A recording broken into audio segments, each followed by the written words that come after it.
예, 반갑습니다. 울산 꿈분석사 토정 박정원입니다. 이번 시간에는 꿈분석 618번째 시간으로 집 주거지 나무꿈 46탄 집수리 꿈에 대해서 설명해 드리겠습니다. 앞서 설명은 헌집에 대해서 설명을 했죠. 헌집도 새롭게 만들면 단장을 하게 되면 새 집이 된다.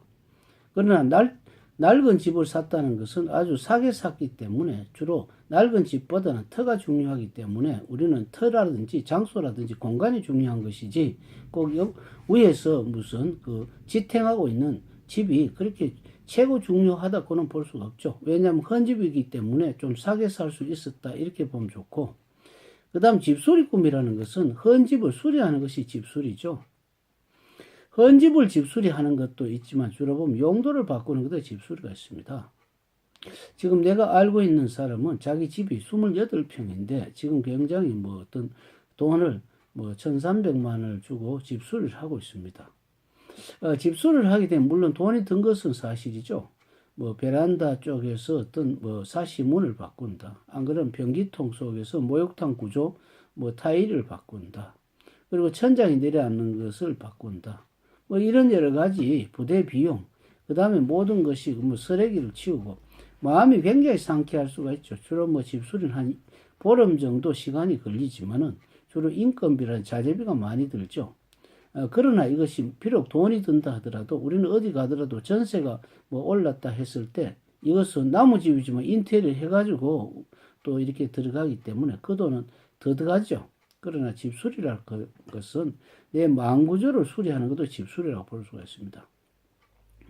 지금까지는 항상 편안하게 살기를 원하고 항상 즐기기만 하고 항상 남을 위할 줄 모르는 사람이 집수리를 한다는 꿈을 꾼다는 것은 자기 자신이 굉장히 정리정돈을 잘하는 것이죠. 규칙적으로 생활을 하고 이 인생은 이제 말년에 죽기 바꾸면 더 하겠냐 이런 생각을 죽지 않는다는 생각을 고치면 하는 일들이 완전히 주어가 바뀝니다. 우리는 보통 보면 나이가 어떤 60 이상이 되면 이제는 고아원이라든지 양로원 그런 데 가서 우리는 어떤 그거들을 주고 내가 노후를 아주 이렇게 좀 보람지게 해야 되겠다. 물론 그것도 중요하지만 그것보다는 가장 중요한 것은 자기 자신이 양로원이 아닌지 자기 자신이 어떤 고아가 아닌지를 생각해 보아야 되겠죠. 자기 자신이 마음을 정서로 다하지 못하는 것이 자기가 고아고 자기 마음이 늙고 병들고 앞으로 즐기는 것만 찾는다면 그것이 바로 노인이고 바로 양로원이죠. 자기의 집수리부터 해야 되는데 우리는 우선 거칠에만 밝아서 나무 집수리부터 하는 경향이 있죠. 그 고아원이나 양로원 자기가 없어도 다른 사람들이 할 수가 있는 그런 건덕지가 되지만 자기 자신은 아무도 해줄 수가 없죠. 그래서 우리는 그 집수리라는 것은 집에 있는 가구라든지 이런 것이 중요한 것이 아니고 자기 자체, 자기 환경부터 바꾸는 것이죠.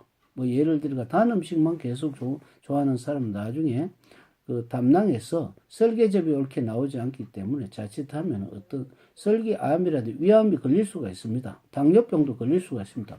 이런 것을 식초로서 간단하게 고칠 수가 있죠. 식초를 먹으면서 그것을 분해하고 고혈줄도 분해할 수가 있죠. 이것이 바로 집수리고 내 건강의 수리라고 볼 수가 있고 정신적으로 항상 어떤 즐기는 것만 보고 야동만 보는 사람이 있다고 치면은 이것은 말초신경에 무슨 마약 중독같이 돼가 있죠. 이런 경우에는 아주 맑은 음악을 듣는다든지 정서적으로 아주 어떤 자기가 남을 이렇게 보면 애처롭게 보는 마음, 그러니까 자비심을 놔두려 하는 것이 바로 집수리라고 볼 수가 있죠. 그래서 하루나 누구라도 기도 시간을 가지는 게 좋죠. 무슨 꼭 종교라기보다는 어떤 시를 읽어도 좋고 노래를 불러도 좋고 정서적으로 맑게 하는 것이 집수리라고 볼 수가 있죠. 그래서 우리는 보통 보면 어떤 직업을 가지더라도 마음의 여유가 가지는 것이 이것이 집수리라고 볼 수가 있고 마음속의 방부제 그러니까 긍정적인 사고가 집수리 페인트 칠을 하는 것이라고 볼 수가 있습니다. 다음 시간에 이 사건에 대해서 설명해 드리겠습니다. 감사합니다.